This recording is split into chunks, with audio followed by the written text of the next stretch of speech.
Assalamualaikum warahmatullahi wabarakatuh. Salam sejahtera bagi kita semua. Semoga senantiasa dalam lindungan Tuhan Yang Maha Esa. Perkenalkan, kami dari mahasiswa Institut Pesantren Sunan Derajat Lamongan dari Fakultas Ekonomi dan Bisnis Islam, Prodi Ekonomi Syariah semester 6B. Di sini, kami dari kelompok 4 akan mempresentasikan makalah kami yang berjudul Penyaluran Dana Bank Syariah Mata Kuliah Praktikum Lembaga Keuangan Syariah yang diajar oleh Ibu Nafidatun Nikmah selaku dosen mata kuliah kami. Kelompok kami terdiri dari 4 anggota. Yang pertama, Karisma Yogi Pratama. Yang kedua, Novi Mufarihatul Afidah. Yang ketiga, Helmi Sinta Nuria. Dan yang keempat, Berhasanah. Pada kesempatan ini, kami akan sedikit menjelaskan mengenai penyaluran dana. Apa sih penyaluran dana? Penyaluran dana ialah menyalurkan kembali dana yang diperoleh lewat simpanan giro, tabungan, dan deposit ke masyarakat dalam bentuk pinjaman atau kredit. Kegiatan penyaluran dana ini dalam perbankan syariah dikenal dengan istilah pembiayaan. Pembiayaan sendiri ialah suatu fasilitas yang diberikan pihak bank syariah kepada nasabah untuk memanfaatkan dana dari bank tersebut yang kemudian wajib dikembalikan dalam jangka waktu tertentu sesuai dengan perjanjian atau kesepakatan yang telah dibuat. Tetapi kali ini kami akan menjelaskan mengenai produk pembiayaan yang menggunakan prinsip jual beli sesuai dengan judul makalah kami. Produk pembiayaan apa sih?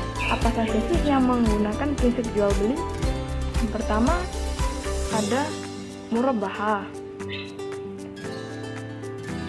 Yang kedua bai al-salam. Dan yang ketiga istisna. Yang pertama adalah murabahah.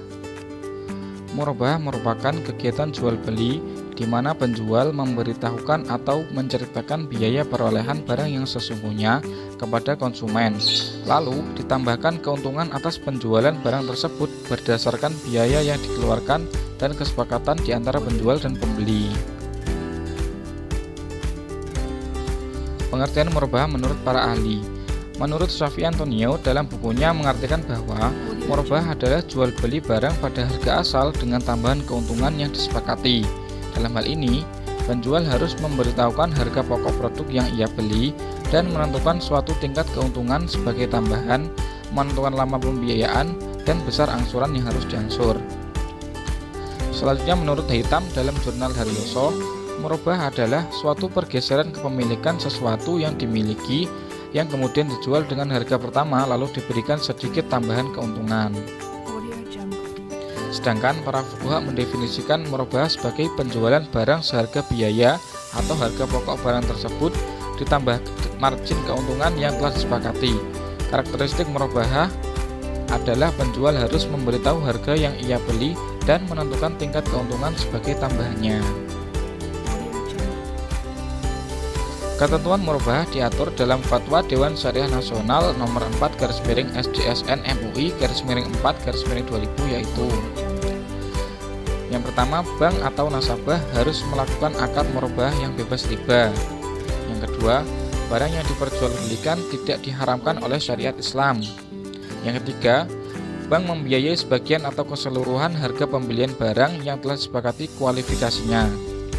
Yang keempat, bank membeli barang yang diperlukan nasabah atas nama bank sendiri dan pembelian ini harus sah dan bebas riba. Yang kelima, bank harus menyampaikan semua hal yang berkaitan dengan pembelian. Yang keenam, nasabah membayar harga barang pada jangka waktu tertentu yang telah disepakati. Yang ketujuh, untuk mencegah terjadinya penyalahgunaan atau kerusakan akad, pihak bank dapat mengadakan perjanjian khusus dengan nasabah. Yang kedua, pembiayaan bai al-salam. Jual beli salam adalah akad jual beli atas suatu barang dan jenis dan dalam jumlah tertentu yang penyerahannya dilakukan pada waktu kemudian, sedangkan pembayarannya segera di muka. Jual beli salam terjadi diakibatkan barang yang akan diperjualbelikan belum tersedia pada waktu transaksi. Oleh karena itu, harus diproduksi terlebih dahulu seperti produk-produk pertanian.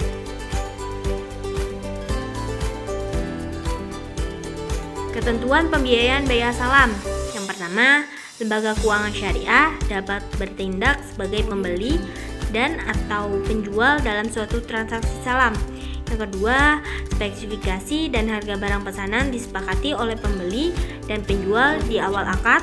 Yang ketiga, barang pesanan harus diketahui karakteristiknya secara umum, yang seperti jenis, spesifikasi teknis, kualitas, dan kuantitasnya. Yang keempat, alat pembayarannya harus diketahui jumlah dan bentuknya, baik berupa kas, barang, atau manfaat. Yang kelima, transaksi salam dilakukan karena pembeli berniat memberikan modal kerja terlebih dahulu untuk memungkinkan penjual memproduksi barangnya. Barang yang dipesan memiliki spesifikasi khusus atau pembeli ingin mendapatkan kepastian dari penjual. Contoh bayar salam yaitu kita belanja dari marketplace seperti Shopee, Tokopedia, yaitu setelah kita menentukan kriteria dan gambar yang akan kita beli, lalu melakukan kontrak jual beli dengan menyetujui ketentuan transaksi yang telah ditentukan. Lalu melakukan pembayaran dan pesanan itu akan kita terima kemudian. Yang ketiga yakni pembiayaan istisna. Pembiayaan istisna ialah kontrak jual beli di mana harga atas barang dibayar di awal atau bisa diangsur-angsur sesuai jadwal yang telah disepakati sebelumnya. Kemudian barang atau produk yang dipesan baru diserahkan. Jadi pembayarannya bisa secara bertahap atau bisa secara dicicil sesuai jadwal yang disepakati sebelumnya. Selanjutnya, syarat-syarat pembiayaan istisna. Yang pertama, pihak yang berakal cakap hukum dan mempunyai kekuasaan untuk melakukan jual beli. Yang kedua, ridha atau kerelaan dua belah pihak dan tidak ingkar janji, dalam artian kedua belah pihak tidak ada paksaan. Yang ketiga, pihak yang membuat barang menyatakan kesanggupan untuk mengadakan atau membuat barang tersebut. Yang keempat, barang atau objek pesanan mempunyai kriteria yang jelas seperti halnya jenisnya seperti apa, ukurnya berapa, atau mutu dan jumlahnya. Yang terakhir, barang tersebut tidak termasuk dalam kategori yang dilarang syarak. Sekian video dari kelompok kami. Jangan lupa like, share, and subscribe. Wassalamualaikum warahmatullahi wabarakatuh.